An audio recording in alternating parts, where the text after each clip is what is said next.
Le ministère recherchait différents types d'établissements pour pouvoir expérimenter les outils nomades et connectés dans les établissements. Donc il avait aussi besoin d'établissements éclairs, d'établissements de centre-ville, d'établissements ruraux. Nous, on faisait partie justement de ces établissements éclairs. Donc il me semblait important, dans le cadre du projet Collège Connecté, de développer un axe en direction des élèves à besoins particuliers pour aussi être plus efficient. Les élèves dont on a la charge sont des élèves en grande difficulté scolaire, qui ont de gros soucis avec la lecture, de gros soucis avec l'écriture. Et les ardoises nous permettent effectivement de pouvoir passer outre ces difficultés et de pouvoir avancer sur les apprentissages. Qu'est-ce qui est inscrit? Ou sur l'eau. Oui. Je peux attaquer ou détruire Les. les métaux. Ensuite, J'empoisonne à forte dose, j'irrite. Qu'est-ce que ça veut dire, j'irrite la peau? La peau elle se dégrade.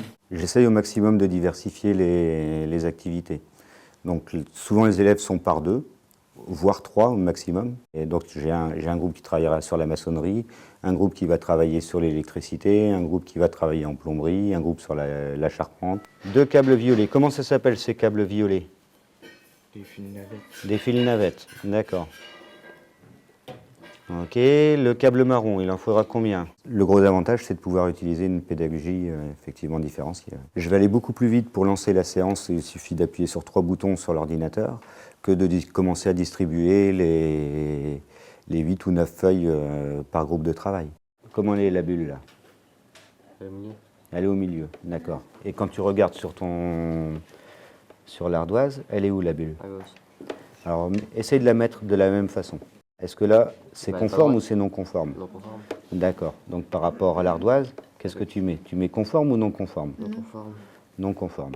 L'ardoise, elle va bouger entre le plateau technique et la zone de classe. Vous prenez ça, une ardoise, vous allez vous mettre dans la zone de travail numéro 3, hein, et puis vous m'installez le système va-et-vient. Donc là, vous répondez aux questions. Hein, vous faites l'expérimentation telle que c'était donné sur le schéma de tout à l'heure.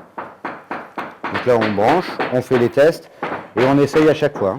Alors la chose la plus concrète, c'est le temps de concentration des élèves et le temps de participation aussi au niveau d'un cours. Pour les mêmes résultats, je dirais qu'on arrive plus facilement en passant par le biais de l'ardoise et du numérique, dans le sens où le papier, pour eux, c'est vraiment quelque chose de problématique. Oui. C'est beaucoup plus propre qu'une feuille. Ouais. Parce que par exemple, si on fait une faute sur une feuille, soit on utilise un blanco, donc ça fait une trace beaucoup plus blanche que la feuille, automatiquement. Ou à moins qu'on écrit en crayon, quand on essaie de gommer, ben ça fait toujours aussi sale. Je prends juste ma gomme et je peux effacer et ça restera toujours pareil. Sylvain, tu as réussi à fidéliser un peu le projet sur l'ensemble, donc le projet d'ardoise numérique, sur l'ensemble de l'équipe de la SECPA. Alors, au début, ça paraît très compliqué parce que c'est un outil complètement nouveau pour nous. Mais après avoir tâtonné pendant quelques semaines, on comprend les fonctions.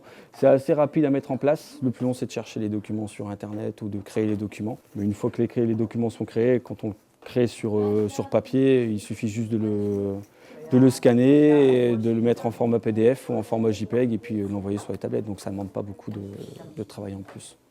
C'est quand même quelque chose qui modifie complètement on va dire, le fonctionnement habituel d'une SECPA.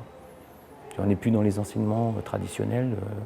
C'est une autre vision de l'enseignement, puis un autre regard sur la pédagogie. Ça oblige un peu à se remettre en question quelquefois, ce qui n'est pas toujours évident. Donc on voit, ça suscite à la fois, ça renouvelle, enfin les élèves, on voit, il y a une motivation certaine, il y a une gestion de classe qui est facilitée, les interactions avec les élèves qui sont facilitées, mais également au niveau des enseignants, ça suscite des réflexions à la fois sur la pratique, mais sur l'organisation pédagogique, et ça motive. Donc ça crée une vraie dynamique.